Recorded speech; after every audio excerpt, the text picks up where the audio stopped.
Anybody here who is not capable of understanding German? Is that Ben? Okay, we do it for Ben, only in English. Okay? I think we should. Now, no, I think more comfortable in English because my German accent is probably not understandable for everybody. So it's better doing it in English. So I'm going to talk a bit about code editors and IDEs and tooling. Normally I'm coming from the runtime space, and I'm trying to combine them. I don't see anybody, so we're here. So I'm going to combine runtime technologies and tooling technologies that we have at Eclipse and in the bigger universe of Java in here. So something about me. My name is Tom Schindel, CTO of Fast Solution, a small company located in Tyrol, Western Austria. Project lead at Eclipse and committer the Eclipse 4 platform project EMF. Where I do EMF data binding and all this stuff. If you want to follow me, follow my Twitter handle, or go to my blog, subscribe to then you know what I'm up to. So what are we going to talk about today? So I show you a small IDE that I created from scratch to find out if it's possible to have a lightweight IDE that I can embed everywhere. Really, in any, well, not everywhere, at least if fairly any OSGI-driven application in here. Then I'm doing some live coding. We are building an editor for the Dart language. Without the completion syntax highlighting, error reporting. We have in total 30 minutes. So I will hopefully do that in 10 minutes. And if enough time is left, I'm going to show you how you can use Xtext plus JavaFX to create a really cool editor using Xtext. With all the support that you get from Xtext. Okay, normally JavaFX is used for business UIs. So when I talk about business UIs, it's a formula-driven UI that you normally have in your company. Or if you have to do some simulation visualization stuff, this is what JavaFX is very good at. So I have with me a small application that we wrote for a customer for a showcase. It's called Elementary. Let's hope it opens. Yes, it does. So we open ELR repository, go to ELR, and there we have types of elements. And we open that. Then we have a 3D model that we can navigate into. We can even rotate it. We have picking in 3D space. Whenever I pick something on the upper side, it's in table. I pick on the lower side. Double-clicking will flip between those guys. This is what JavaFX is good at. And this is something that you can create in JavaFX with a day or two. This is done, if you know what you're doing. Okay, this is what JavaFX is normally good for. When we think about what problems we have in the tooling space, is the first problem is JavaFX has no widget in itself that allows you to build a style text editor, like style text in Eclipse, or there's the G, in Swing there's also such a pane that allows you to build such an editor. This is not available for JavaFX. It's not there, it's not part of the library. So you don't have things like a file explorer, which updates itself, which you can use as like the project explorer in Eclipse. This is not available by default. It has no docking framework. All this stuff is missing in JavaFX. But there's a solution. The solution is at Eclipse, the project I'm leading at Eclipse, and other Eclipse core components who can be combined to provide you all the features that you need to develop your own small IDE. Okay, so I'm going to talk about a bit of a project that I started in last December, I guess, while my second daughter was born, and I had to stay at home a little bit for a month. And in the night when she didn't sleep, I coded and started coding for this IDE. And I presented this one at EclipseCon America last year. First thing, most important, it must look slick. I don't want to build anything that looks, not so Eclipse looks bad, but Eclipse looks dated. Even Eclipse 4, to me, is not visually appealing. Full stop. Mission 1, create a simple source editor. It has to be simple. I don't want to create a workspace. I don't want to create a project. I only want to open a file with syntax highlighting and probably an outline view which shows me the outline of my Java file. Nothing more. Simple and easy. And mission 2, our last mission, this small editor must be able to expand itself to a really small IDE with a version control system, a ticketing system, a common integration, server integration. All this stuff must be part of the small IDE. When you come from one small editor to go to the big IDE. The most important thing for me was it does not depend on core resources. This is when you create the Eclipse workspace and all this shit that goes around it. It's a singleton, and whenever I hear singleton, I'm scared in the end. Because singleton means there can only be one in one VM, and that's not good. Okay, let's look how the IDE that I created looks like. So, we start the IDE on my Eclipse workspace.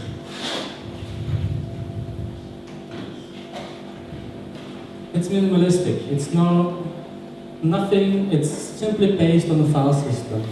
But I can open files, like a Java file. First time it takes some time to initialize.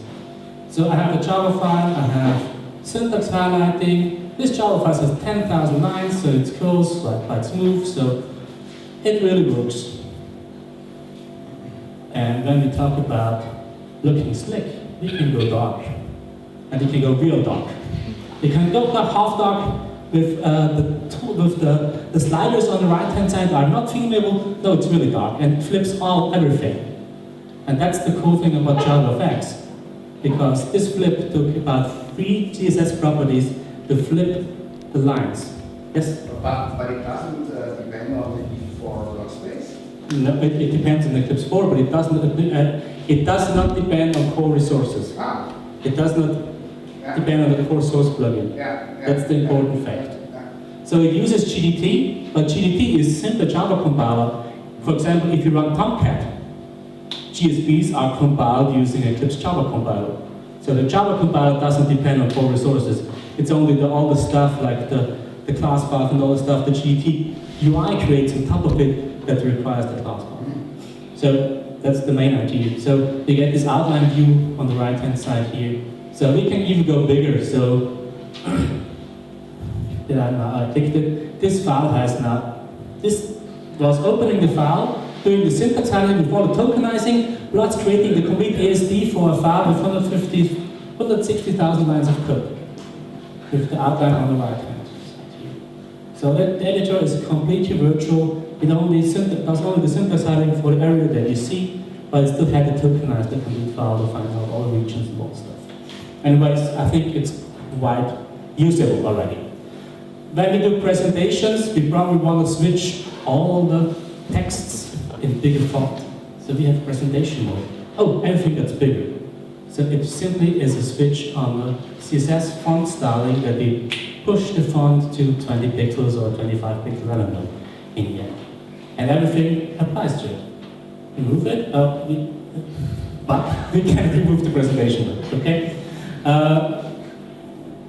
Looks like I introduced some regressions somewhere, so let's start once more and hopefully have lost the presentation mode. Yeah. Okay, this is the small editor, but now we want to blow up this editor to a real IDE. And for that, we can go open project, and it fails. Yeah. That's always when you do coding on the train. Oh, we have, that's okay, that's because I have multiple workspaces, multiple stuff in it. So they both share sources, so if somewhere is a compilation error, I'm inheriting this compilation error in my IDE. So we recompile everything in Eclipse. Hope it is opening now. Once it has compiled it. No. And open a project. Yes, we open a project. Sample Java project. And now we have a project. And a project to me always means a project is made up of modules. It's coming from IntelliJ space a little bit. They talk about modules, not projects. For me, project is the internal term in my company. I have a project for a customer, which is made up of different modules that I use to implement this project. So a project for me means it consists of code, it consists of a bug tracker, it consists of a build server, and it consists of a repository, like Git, for example. So here we have the compensator. We can open files, or a hello world file. Oh, and now we see we have error markers. So now GDP in the background was started, doing all the background compilation, reconciling, finding out that I missed a semicolon at the end. Whenever I save the semicolon, the error goes away. I do autocomplete, and autocompletion shows up. So now the trick is what we're doing here. We are putting in background, we're putting a headless server running Eclipse with GDT, with all the autocompletion and all the stuff in it. But the IDE itself is free of that. That's the main idea that we have. So this is why we get all the features that we have in Eclipse with autocompletion and all the stuff. And once we are done, so the UI, as you see, is very minimal. I don't want to have toolbars with flipping icons whenever I switch editors. This feels very uncomfortable for me when I do it in Eclipse, for example. I switch between the XML editor and the Java editor, and my toolbar is flashing and exchanging icons. I don't see a reason for that. So that's why I completely get rid of this toolbar, for example. All the main actions are on the left-hand side. So at the end, I can do commit, and then I have a commit dialog that opens itself, and I can do committing. Well, I don't have attached myself, or I'm not in the web, so I wasn't able to go out to GitHub to fetch my bug reports. But this is the commit editor. It understands that whenever I do something like a commit for, then it already adjusts the commit message that I would enter here. So it's fully integrated. You see that there are some animations going on, so it feels very slick, to me at least. So this is what I built in this month when I was at home with the small daughter board in here. Okay, good. That's it for compensator. And the cool thing about compensator is it's completely loosely coupled. It uses dependency injection all over the world, so you can pull out part of it and develop your own tool with it. So this is part 2 of my presentation. How am I doing with time? When did I start? I'm not sure. It's fine. It's fine, okay. First, compensator is not going to replace Eclipse or something like that. It's not extensible at all. It's hard-coded, and that's by design. I don't want to create a second Eclipse or a second IntelliJ. I want to have a small slick editor, and that's it. And find out how I can create components that I can move into applications that I'm developing. That's the main idea behind compensator. The important thing is the syntax highlighting is not the Eclipse text. So when we talk about Eclipse text, we need to know how Eclipse text is working. So when we have a file, Eclipse text, the first thing Eclipse text does, it partitions the file. It partitions it, in this case, into a comment section and into the default partition section. So this makes it better for all the highlighting and all this stuff to not go through the complete file, do all checks and all highlightings, because it has certain regions and has partitioned the file already. Do not search all over for this stuff. So that's the first thing that you do when you write with Eclipse text and editor.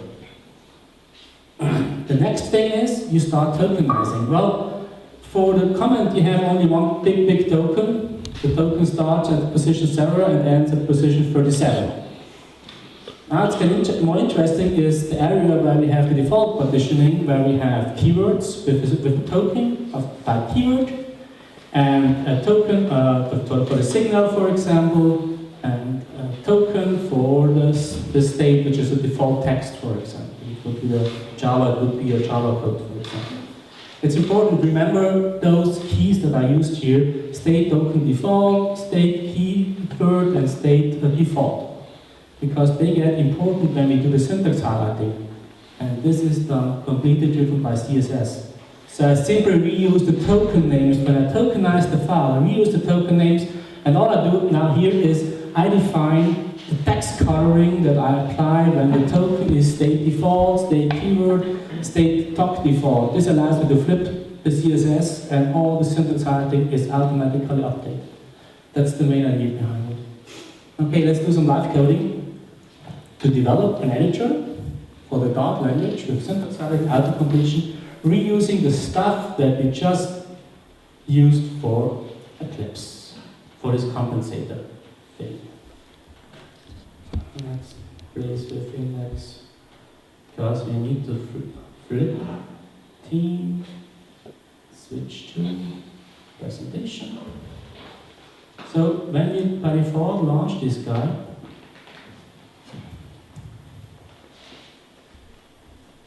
opens itself. On the left hand side we have a file system explorer. It's a real directory on the file system, and when we open a file, it opens, but no syntax highlighting, no coloring, nothing in here. So first thing that we need to add is syntax highlighting. Let me just open have a special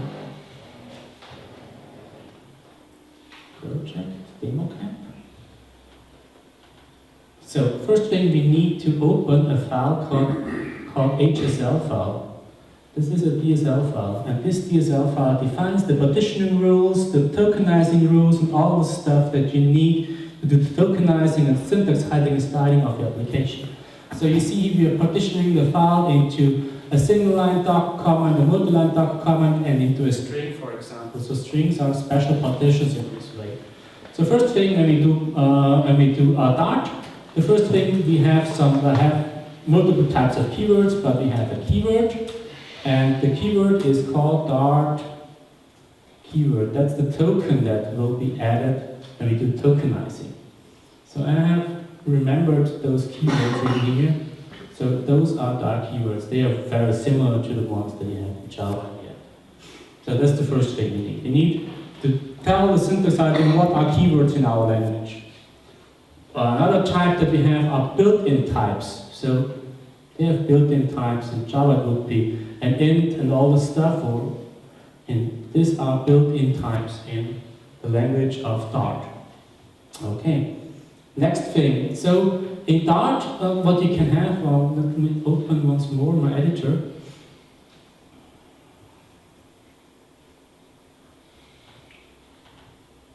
You have interpolation of strings. So this means that the string is interpolated. So we need to have a rule that says when we are in a string and something starts with $brace open, then its interpolation it needs to be colored differently. So we're doing the string interpolation here, which is a single line rule in our case, which says it starts with $braces open and goes to braces close. Then we need to tell the partitions, where partition is starting, where partition is ending. A single line comment starts with // for example. So a single line comment as a partition is starting with, a string is starting with quotes or single quotes. A multi-line doc comment is starting with /***, normally. So same as it is in Java. So this is a multi-line document comment, which is a multi-line rule. The first one ends at the end of the line, the second one, this one, ends when we see the token */. Okay, first we have now defined how our language is to be tokenized with this DSL file. And to bring this guy into the system, we reuse stuff from the compensator, and all we need to do, we need to register an OSGI service. And that's the OSGI service that we're registering. It defines the partitioning and the configuration for the source editing by loading this HSL file and doing all the partitioning out of that. So when we now launch this application,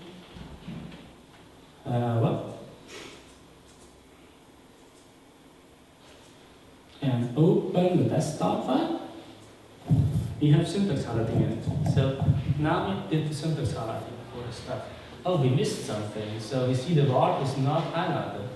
Why is that? The reason for that is that we forgot that in our highlight CSS, we need to add the rule for the highlighting. So this highlighting rule is that when we have the keyword token, we want to highlight this guy in this purple UI style that we have by default in Eclipse. Wait. No. Okay? Yeah. Okay, good. Okay, so that's for the highlighting. Next thing is error reporting. So we want to report errors. So this is done using, once more, Eclipse text framework and the so-called annotation model. So what we need to do is, we go to our annotation model, and there we need to subscribe ourselves to a service that the Dart language provides us. So we talk to a server to do the auto-completion syntax heading that's provided by Dart, and we need to connect to the server. So I copy over this code. So what we do here in the annotation model is, first we get access to the service, then we subscribe ourselves. That's a method references. If you have never seen it, that's Java 8, so it's a replacement for an anonymous inner class or a lambda expression. So it simply points and calls this method, and the parameter it passes along is, so when you look at the specification of the method, it gets a consumer of type analysis error notification. And that's exactly the syntax that you see down here, GDT. Then we use complete and future, also part of Java 8, I think, or Java 7. I don't know, to do asynchronous requests, so we don't deal about all the threading and all the giant, probe giant, all the stuff. This is all this guy's handling for us. So once more, at the end of it, we call the accept method. Nothing more, right? So that's it. So it goes asynchronous to the server, and once the server is done with all the error checking, it comes back to us and calls this method. We need to synchronize ourselves back to the Java XUI flag, but that's it. Then we have some string operations with for each, once more accept, and translate this error from the server to an annotation that we show in the model. And when we have done that, we register this guy into the OSGI service registry, and now we launch once more. And now error reporting is part of our small application. So open the start. Let's make a syntax error. Oh, we have syntax errors. It shows us and says, we forgot the semicolon at the end of the line. So last service that we're gonna introduce here is the auto-completion service. So we open the computer, the auto-completion computer. So from the code point of view, we get all the auto-completions, which is done here. Once more, a lot of stream operations with some lambda expressions that map stuff from the server to our internal model, collect it to a list, and push that to an internal list of completions. Perfect. So last line that I removed from this code is when we have properties, we want to have some, or I can show you. So here we go, and if the return type of the method we are we're just looking at is a getter method in Dart, we want to show an adornment icon on the line. So let's go here, start. Oh, no, we forgot. What do we always do? We register this guy in OSGI service registry. So uncomment annotation, and launch once more.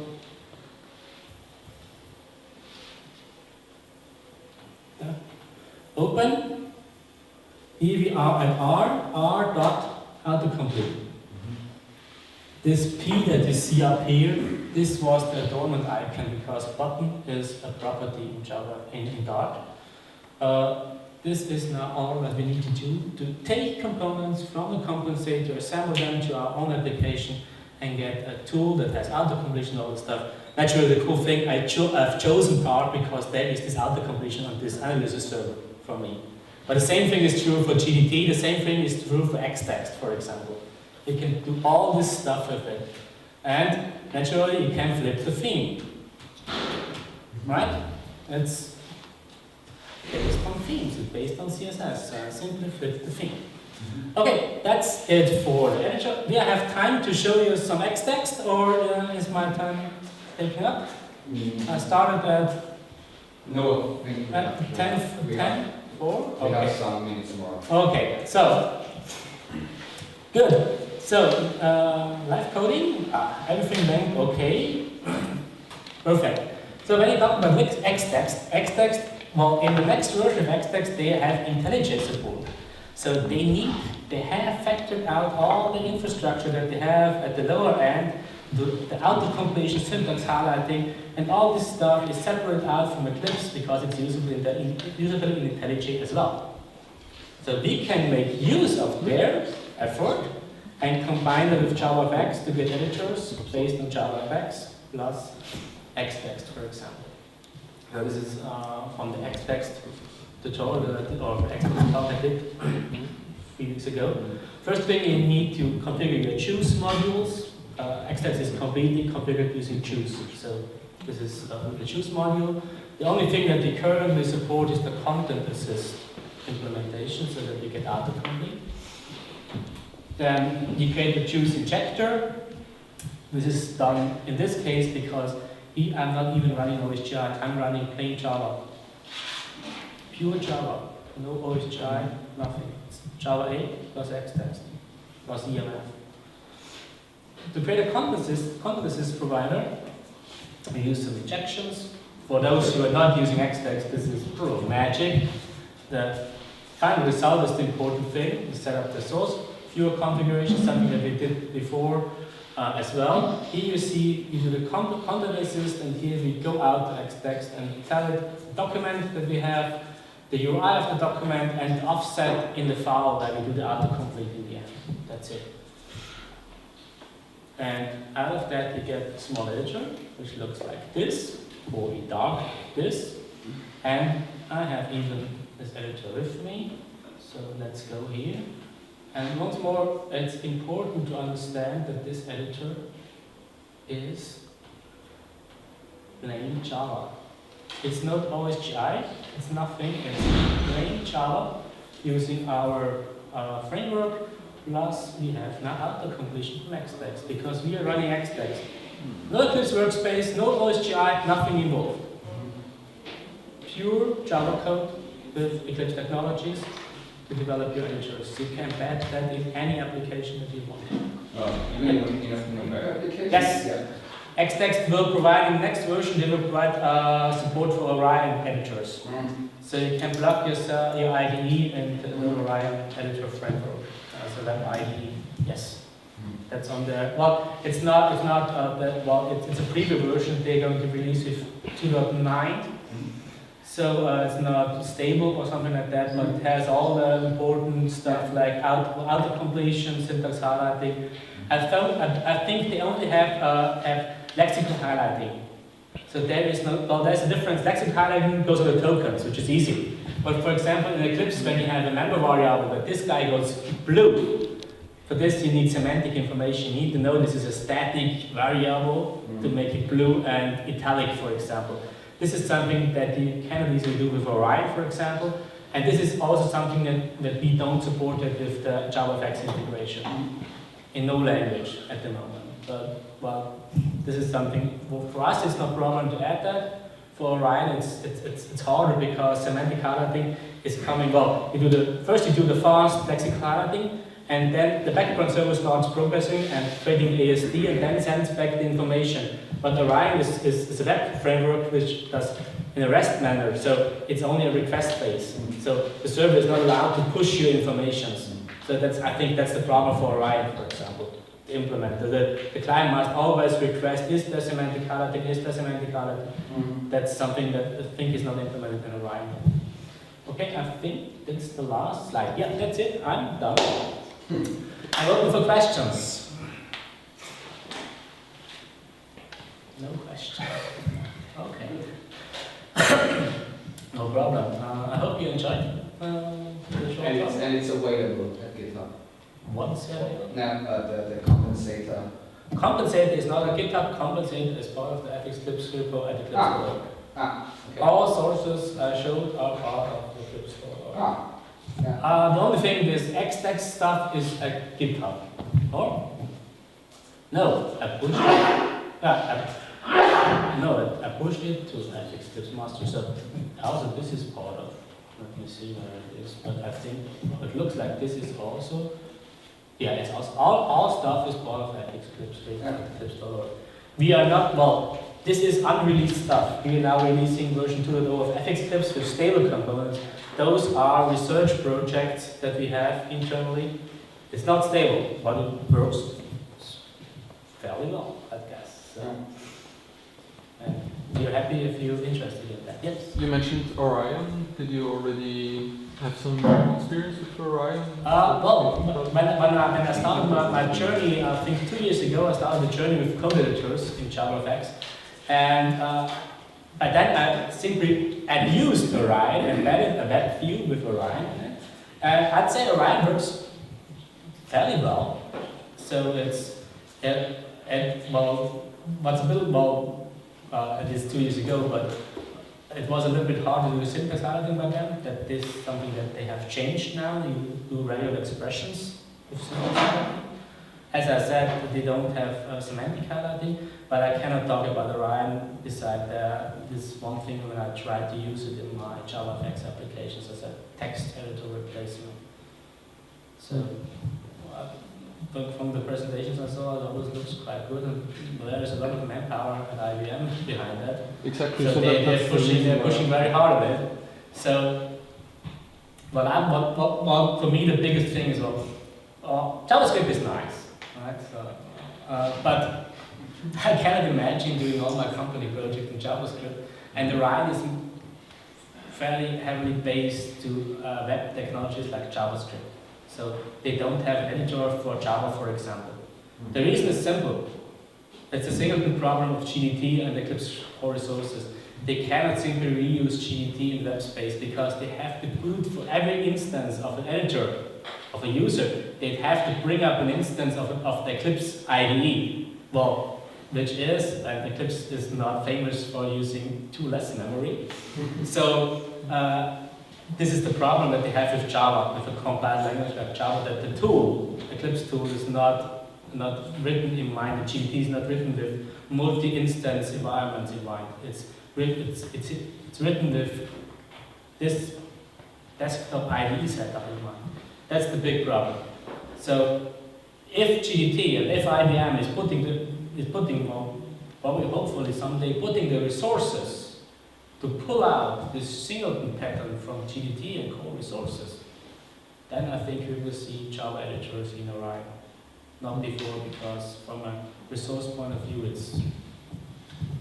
doesn't work. It scales for 10 people, but it doesn't scale for 100,000 people. But even if you have the cloud cannot be big enough for that. What about Xtext? Would that change something? Xtext, they are not relying on, well, as I saw, I used Xtext in an environment where there was no OSGI running, no workspace, nothing. So I'm not sure how they will handle that, but I think what they are moving away from the Eclipse workspace pattern to their own internal implementations, their own indexes and all this stuff. Reason, I cannot tell the reasons, so that better ask Sven or somebody else. Yeah, they are moving towards IntelliJ. They are not moving towards IntelliJ. They are moving to be toolkit agnostic or to be tool agnostic. That's what I would call it. They've chosen IntelliJ as the second IE that they're targeting to learn, and now the web as the third platform, where they want to have the languages. So you normally see today in teams, you see environments where developers can choose the IDE that they're looking for. And if you want to push, for example, extend or something into a company, you have a problem and you say, oh, you have to use Eclipse for that. That's a marketing, or not even only a marketing problem, it's a real problem to you. And this is why they're not going with Eclipse, not at all. No, that's what I want to make clear in the end, right? Yeah. So, but and as you see, he can really do cool stuff. Once they start doing things, he can, as myself, adopt that and use that in ways that they have not imagined. Okay, thanks. thank you.